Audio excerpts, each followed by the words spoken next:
I think I didn't do anything wrong, just made a mistake after a few too many drinks. But now I'm staring at divorce papers, and everyone acts like I'm the villain. All I did was mess up one night. Why is my whole life coming apart for that? Before we dive deeper into this story, I have one small request.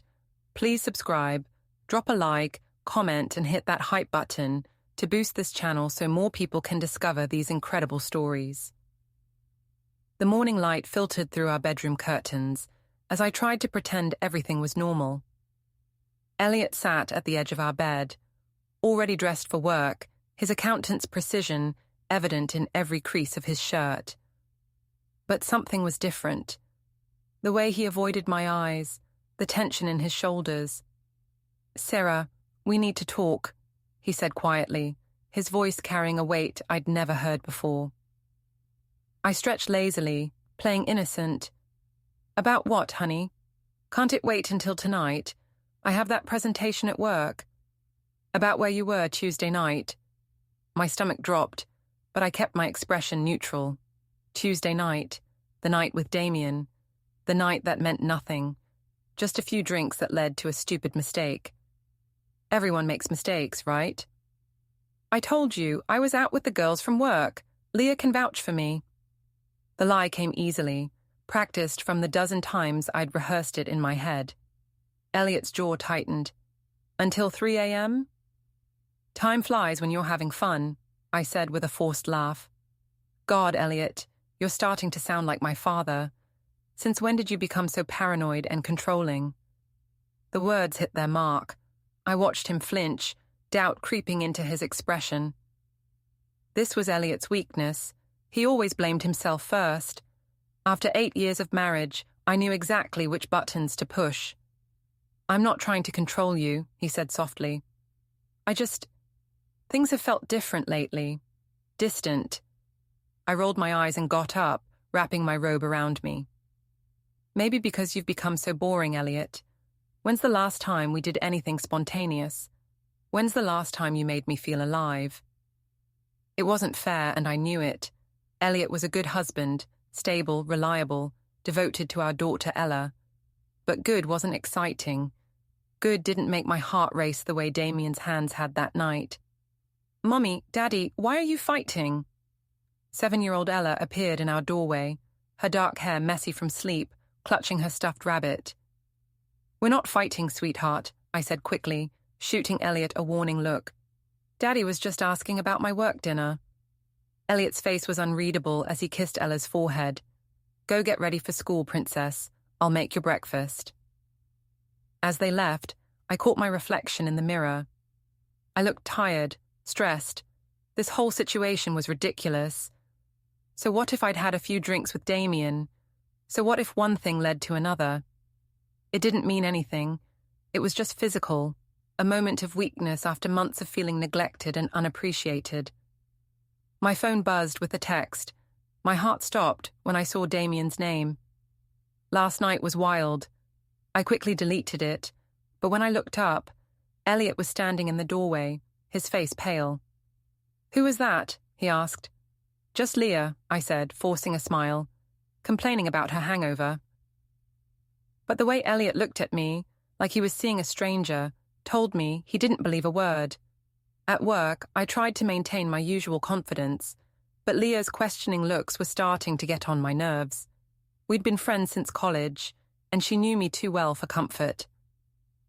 "So, how was your night out with the mystery man?" she asked during our coffee break, her tone carefully neutral. "What mystery man?" I laughed. "I told you I went home early, had a migraine." Leah frowned. "But you texted me at midnight saying you were living your best life."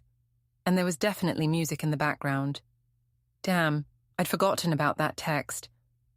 I meant I was living my best life by taking care of myself. Face mask, wine, Netflix. You know me. But Leah's expression told me she wasn't buying it. I needed to redirect this conversation before it went somewhere dangerous. "Besides," I continued, "even if I had gone out, what's wrong with that? Elliot's been so distant lately, so controlling. He actually interrogated me this morning like I'm some kind of criminal." "Sera," Leah started, but I cut her off. I mean, we're adults, right? We have a modern marriage, built on trust and communication. If Elliot can't handle me having a social life, that's his problem. The words sounded hollow even to me, but I needed to believe them. I needed someone else to believe them too. That evening, I found myself back at Murphy's bar, the scene of my mistake. I told myself I was just grabbing a drink to decompress, but really, I was hoping to run into Damian. I needed to make sure we were on the same page about what had happened. Damian was there, but when he saw me, he looked uncomfortable. The confident gym instructor who'd whispered sweet lies in my ear 3 nights ago now couldn't meet my eyes. "We need to talk," I said, sliding onto the bar stool next to him. "Sera, I don't think that's a good idea," he said quietly. "Elliot's my best friend. What we did was have a few drinks and make a mistake," I interrupted. "That's all. It doesn't have to be this big dramatic thing." "He suspects something," Damian said, his voice strained. "He asked me if I'd seen you Tuesday night. I told him no, but nothing," I said firmly. "We're adults. We had too much to drink. These things happen. It doesn't mean we're having an affair or anything crazy like that." Damian looked miserable. "I've known Elliot since college. He's like a brother to me." "Then act like it," I snapped. "Brothers protect each other. They don't create drama over nothing." When I got home, Elliot was in his study, hunched over his laptop. On his desk, I noticed a printout of something, text messages by the look of it. My blood ran cold. "Working late?" I asked casually, trying to see what he was reading. He quickly closed the laptop and shuffled the papers. "Just some client files." But I'd seen enough. Those weren't client files. They were screenshots of text messages, my text messages. The question was, how many had he seen? The family dinner at Romano's was supposed to be a peace offering, a chance to show everyone that Elliot and I were working through our little rough patch. But the moment we sat down, I could feel the tension crackling around the table like electricity. Linda, Elliot's mother, barely acknowledged me. Tristan, his younger brother, kept shooting me suspicious glances. Even my own mother, Janet, seemed nervous, fidgeting with her napkin and making forced small talk about the weather. "So," Linda said, her voice sharp enough to cut glass, "Serafina, how's work been? Keeping you busy late at night?" The implication was clear. I felt my face flush, but I kept my voice steady. "Very busy, thank you. It's nice to have a career I'm passionate about." "Passion," Linda repeated, loading the word with meaning. "How important that must be for you." "Mum," Elliot said quietly, but Linda wasn't finished. "I just think it's wonderful when married women find time to explore their passions, even when they have families to consider." That was it. I'd had enough of her passive-aggressive attacks, her holier-than-thou attitude. Time to flip the script. "You know what, Linda?" I said, my voice rising. "You're right. I am passionate about my life. I'm passionate about not settling for a boring, dead-end existence where I'm expected to be grateful for scraps of attention." The table went silent. Ella looked up from her coloring book, confused by the tension. "I made one mistake," I continued, tears starting to flow. "One night where I felt appreciated, where someone actually listened to me, made me feel like a woman instead of just a wife and mother, and now everyone's acting like I'm some kind of monster." "Sera," Janet said softly, reaching for my hand. "Honey, calm down." "No." I stood up, my chair scraping against the floor. "I won't calm down. I'm tired of being blamed for Elliot's inability to meet my emotional needs. I'm tired of being judged by people who don't understand what it's like to feel invisible in your own marriage." Elliot sat perfectly still, his face a mask of calm that somehow made me angrier. Why wasn't he fighting for me? Why wasn't he defending our marriage? "Say something," I demanded, but he just looked at me with those sad, knowing eyes. "What would you like me to say, Serafina?" he asked quietly. "That it's my fault you slept with my best friend? That I drove you to betray our family?" The words hung in the air like a bomb. Ella started crying. Linda's face went white with fury. Tristan muttered something under his breath that sounded like, finally. It wasn't like that, I said desperately. It was a mistake. A stupid, meaningless mistake that I regret every day. But you don't regret it, Elliot said, his voice still eerily calm. You regret getting caught. He stood up, kissed Ella's head, and walked out of the restaurant without another word. I sat there, surrounded by the wreckage of what was supposed to be a reconciliation dinner, feeling more alone than ever. My phone buzzed. A text from Damian. We need to talk. Elliot knows. Damian's apartment smelled like protein powder and desperation. He paced back and forth across his living room while I sat on his couch, trying to project confidence I didn't feel. He came to see me, Damian said for the third time. Elliot came to my gym. He didn't accuse me of anything directly, but the questions he asked. Sera, he knows. He suspects, I corrected. There's a difference, and even if he knows, so what? We're all adults here. Damian stopped pacing and stared at me. So what? Sera, he's my best friend. I betrayed him. We betrayed him. We had a few drinks and made a mistake, I said firmly. That's all this was, a mistake. Not an affair, not some grand betrayal. A mistake. A mistake that happened in his bed, Damian said quietly. I felt a flash of anger. That wasn't my idea, remember. You're the one who suggested we go back to my place because it was more comfortable. Don't, Damian said, his voice sharp. Don't try to make this my fault. We both made choices that night. But I was already building the narrative in my head. Damian had been the pursuer, the one who kept buying drinks, who suggested we leave the bar together. I'd been vulnerable, neglected, maybe a little too trusting. If anyone was the victim here, it was me. Look, I said, standing up and moving closer to him. What's done is done. We can't change it, but we can control how we handle it moving forward. We stick to our story. We were both drunk. It was a one-time mistake. It meant nothing.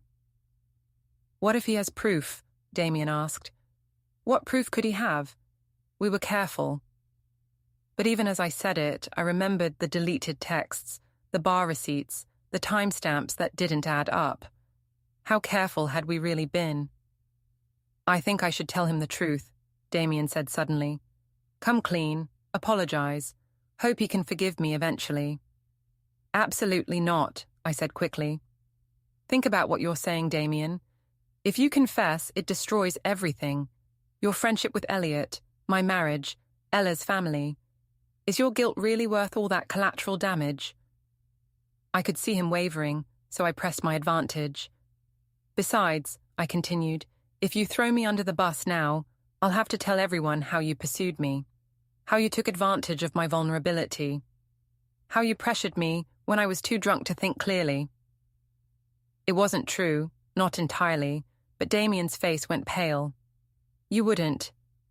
I don't want to, I said softly, but I have to protect my daughter. Surely you understand that. My phone rang. Elliot's name flashed on the screen. I let it go to voicemail, but a few minutes later, an email notification popped up. The subject line made my blood run cold. Financial and custody arrangements. I opened it with shaking hands. It was formal, clinical, like something his lawyer had helped him write. Serafina, given recent developments, I believe it's in everyone's best interest if we discuss the practical aspects of separating our lives. I have documentation that makes denial pointless. We need to talk about Ella's future and our financial obligations. This doesn't have to be ugly, but it needs to be honest. Elliot, documentation. The word echoed in my head like a death sentence. The law office smelled like leather and broken dreams. Elliot sat across from me at the polished conference table, looking more composed than I'd seen him in weeks. His lawyer, a sharp-eyed woman named Patricia Chen, had a thick folder in front of her that made my stomach clench. This is ridiculous, I said, trying to project confidence. We're talking about one mistake. One night. Are we really going to destroy our family over this? Mrs. Price, Patricia said calmly, let's review what we know. She opened the folder and began laying out papers like tarot cards predicting my doom. Text messages between you and Mr. Brooks spanning 3 weeks. Bank records showing charges at Murphy's bar on the night in question. Security footage from the bar showing you leaving together at 2:17 a.m. My mouth went dry. Those don't prove anything. There's also this, Patricia continued, pressing play on a small recording device. Damian's voice filled the room, shaky and guilt-ridden. Elliot, I'm sorry, man. I'm so sorry. What happened with Sera? It was wrong. I betrayed you, and I can't live with it anymore. She's been trying to get me to keep quiet, but you deserve to know the truth. I felt the room spinning. He's lying. He's trying to make himself look better by throwing me under the bus. There's more, Patricia said, producing another document. Hotel records from the Marriott downtown. A room charged to your credit card the following Thursday night. Mr. Brooks has confirmed he was with you. I started, then stopped. There was no point in denying it anymore. Fine. Yes, I made mistakes. Multiple mistakes. But that doesn't make me a monster. I was lonely, neglected. I felt like a stranger in my own marriage. Elliot spoke for the first time since we'd sat down. I loved you, Sera. I thought we were building something together. We were, I said desperately. We still can. People work through these things all the time. Look at Janet and my father. They had problems, but they worked it out. Your father didn't cheat with your mother's best friend, Elliot said quietly. It's not the same thing, I protested. Damian pursued me. He took advantage of my emotional state. If anyone's the victim here... Stop, Elliot said, his voice sharp. Just stop. I've heard enough lies.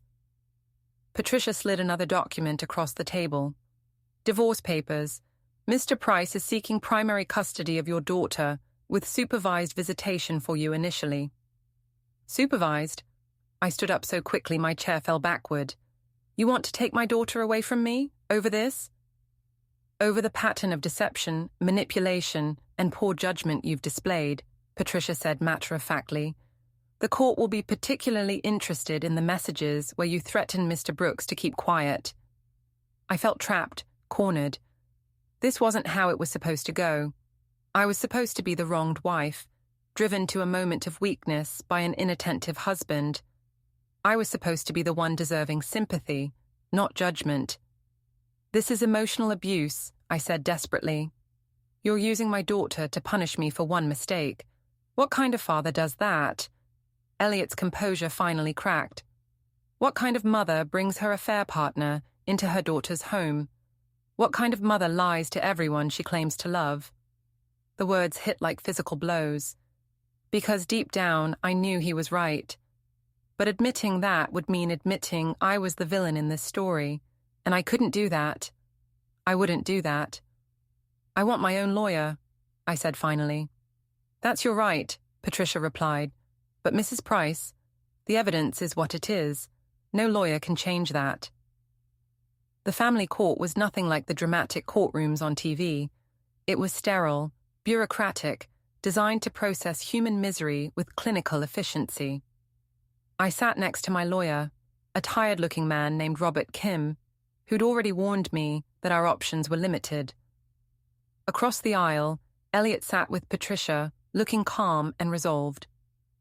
Behind him, Linda and Tristan provided silent support. My mother sat behind me, but even she seemed subdued, worn down by weeks of defending the indefensible. Judge Martinez was a stern woman in her 50s who looked like she'd seen every variation of human failure that could walk through her courtroom. She reviewed the evidence with the same expression she might use to examine a grocery list. Mrs. Price, she said finally, you've admitted to extramarital relations with Mr. Brooks on multiple occasions. You've also admitted to bringing him into the marital home while your daughter was present. Is that correct? Your Honor, I said, standing up. I made mistakes. I'm not denying that. But I'm a good mother. I love my daughter more than anything in this world. Taking her away from me isn't justice. It's cruelty. The court isn't interested in taking your daughter away, Judge Martinez replied. The court is interested in what's best for the child. And based on the evidence presented, the deception, the manipulation, the poor judgment, the court has concerns about your current fitness as a primary caregiver. But I'm her mother, I said desperately. Doesn't that count for anything? Being a parent is about more than biology, Mrs. Price.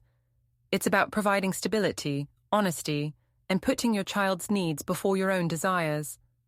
The words stung because they were true. I had put my desires first. I had chosen momentary excitement over my family's stability, but admitting that felt like giving up the last piece of myself I had left. Your Honor, my lawyer interjected, my client is willing to undergo counseling, attend parenting classes, whatever the court deems necessary.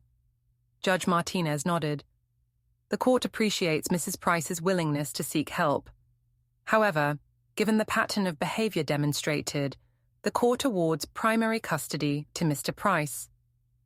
Mrs. Price will have supervised visitation every other weekend, with the possibility of unsupervised visits after 6 months of successful counseling and demonstrated stability.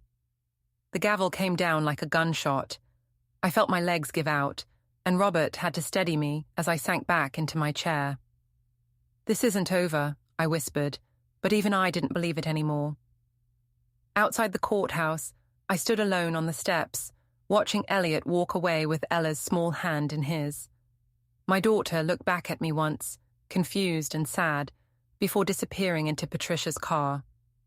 My phone buzzed with messages, some from supportive friends, others from people who'd already heard the news and were distancing themselves. Even Leah's text was carefully neutral. I'm sorry it came to this. I hope you get the help you need.